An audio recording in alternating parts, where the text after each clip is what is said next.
So we've come to the last of our primary texts for the Marlowe seminar.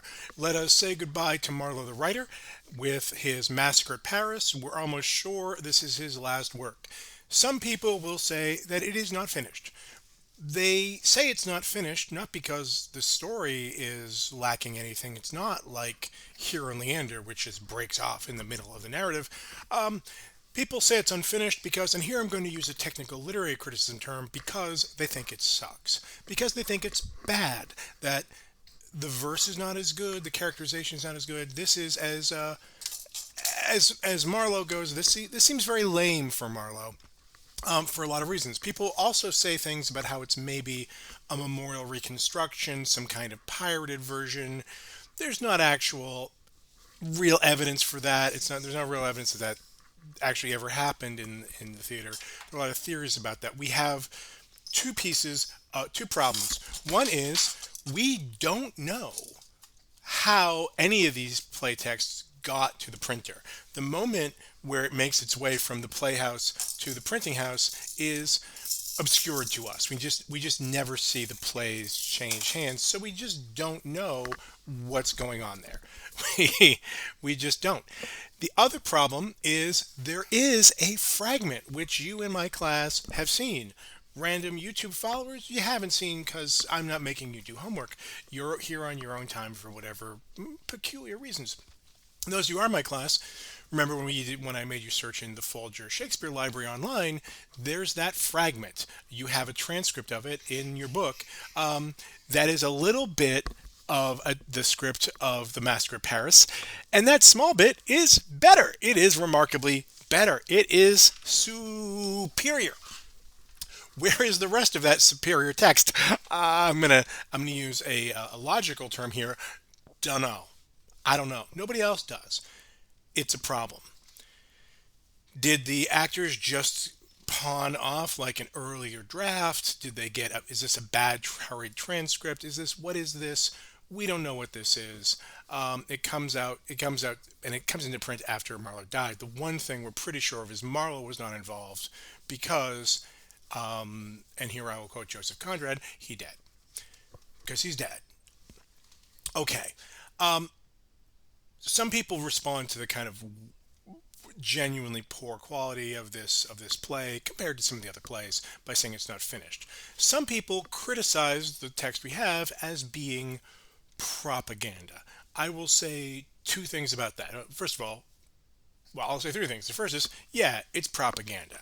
Two, I object to the idea that propaganda cannot be art. The movie Casablanca, if it's not one of your favorites, you should go watch it again, is clearly a work of wartime propaganda. It's got a very clear propaganda message. Yeah, get your fish rattle and go fight the Nazis.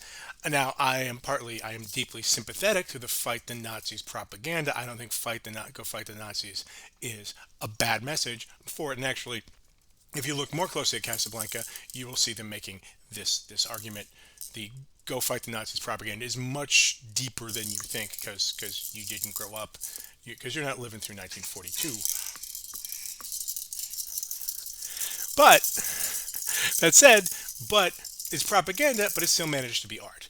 So the critics who say that this is Protestant propaganda, Massacre of Paris is Protestant propaganda, they mean it's just propaganda, that it allows the political and religious agenda to take over the art. Maybe.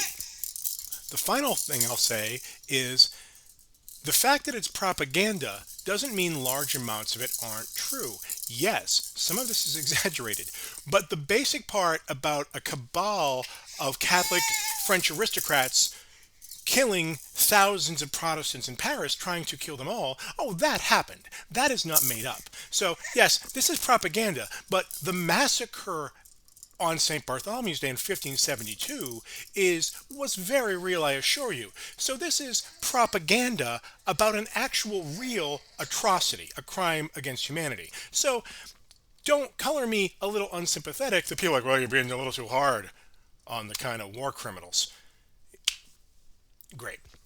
I think the best analogy I could use is the massacre at Paris is is about a real terrible criminal historical event that happened when Marlowe was about 8, and this is written when he's 29. If you compare it to, say, a Hollywood movie, a little rushed, a little under budgeted, not necessarily with A-list stars, about the terrorist attacks of September 11th, 2001, that would be the equivalent.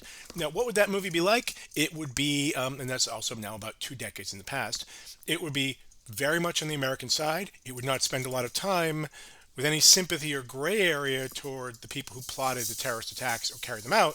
And it might be over the top and it might be a little hysterical, but it wouldn't change the fact that, like, those things happened with those planes and those towers and thousands of people did die. The massacre at Paris, the word massacre enters the English language because of the Bartholomew's Day massacre, in which a group of Catholic fanatics in high places decided to kill every single Protestant in the city. They went down here. Here's true facts. Before they started, they went down to the river and collected all the boats so no one could get away by water. Then they locked the city gates. Then they went to where the Lord Admiral Coligny was recuperating, and they started with him. This is exaggerated. The Guise becomes there's much more individual demonization of the Guise. We make him even worse and make him personally responsible for things that maybe he only ordered. But in fact, the Duke of Guise was one of the masterminds of this. So that's, oh, what's wrong? What's wrong? She's very upset about terrorism. I'm sorry I had to tell you about Christian on Christian terrorism in the 16th century. It's a bad thing.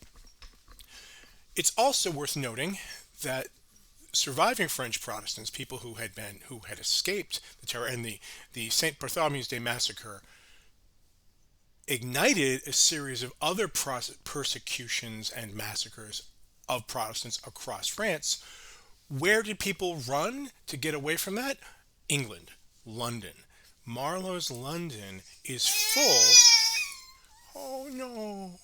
Oh no, oh no, octopus attack. Octopus attacking your face. Oh no.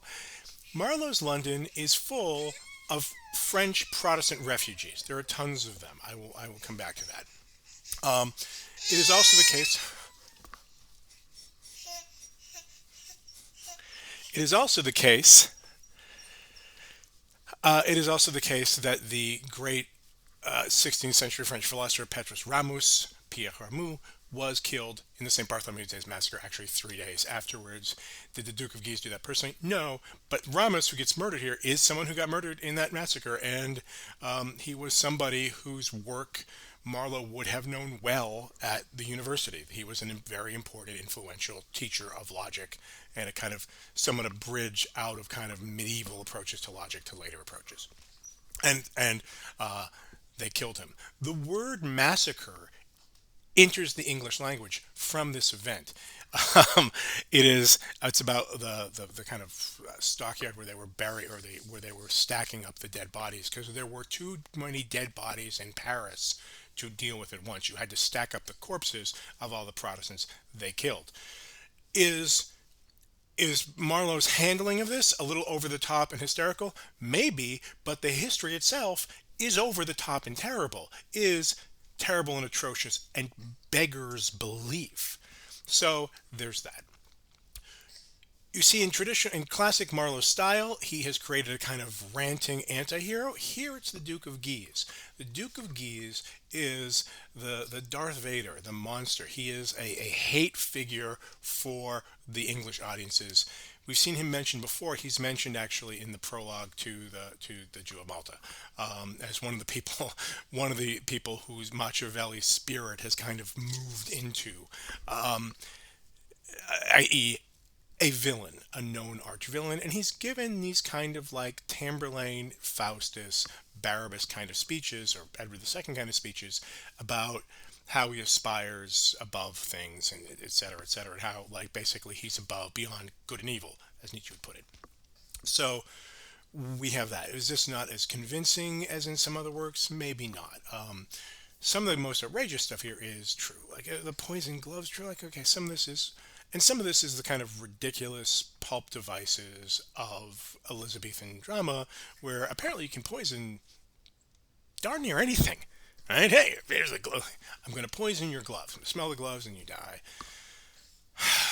So there is that. This is a terrible crime against humanity, which is still a kind of fresh wound 20 years later to the English audiences. There are French Protestants living in London for whom this is a very fresh wound, who are here because of that.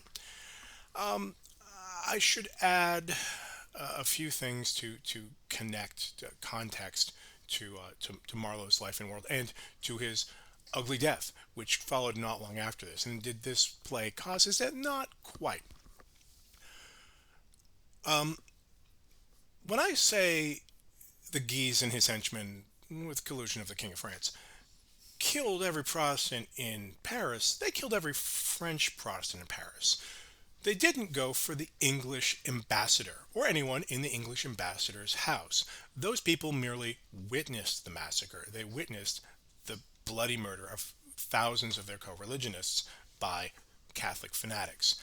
Everybody who was in that house, that we have historical records of later, becomes a super hardline Protestant afterwards, and never and thereafter is always taking the position like we cannot reason with the Catholics. There's no negotiating with them. We can't talk to those people. Forget the peace negotiations. Let's get hard. Let's get very, very hard.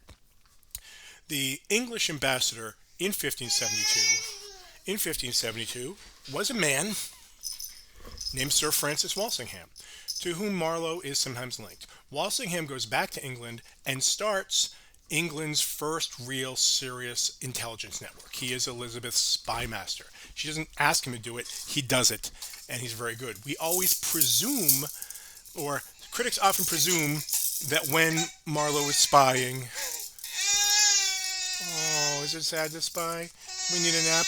Did we not nap long enough? Oh, he was spying for Walsingham! Spying for Walsingham is sad. Oh. Yes. Teething is easy. Teething is not that bad. Spying for Walsingham. We can't quite connect them, but again, how would we were spies? Walsingham, Sir Francis, had left, had died before this play was written, before the kind of heart of Marlowe's theatrical career. But when Marlowe was arrested in May of 1593, he was arrested at the home of Walsingham's nephew, his patron, Thomas Walsingham. So there's some connection to the Walsingham family. That's where Marlowe was living when he was killed in that bar by some people, some of whom seem to have had serious intelligence connections themselves. Coincidence? Tough sell to be a coincidence. The other thing that happens right before Marlowe's death is, and this is part of the oddness, there is that I've talked before about the so-called Dutch church libel, which was actually on the French church, the French refugee church. There is in 1593 a terrorist threat to kill all the Protestant foreign refugees in England, i.e., the French refugees who survived this massacre. And that text, that threat, is not only signed Tamburlaine, it refers to the Paris massacre. We'll cut your throats. We'll cut your throats in your temple praying. It will be like the Paris massacre. So it's very clear that it seems possible that some people went to the theater and identified with the Guise because there were anti-immigrant tensions. A lot of working people felt that the immigrants were locking them out of jobs. Oh, we're locking them out of jobs. We're locking them out of jobs. I will say the French Protestant immigrant refugee printers are really super talented. They're actually much more professional than English printers. I love it. I love a good Huguenot printer. Beats the heck out of an English printer, I'll tell you. They seem to know what they're doing.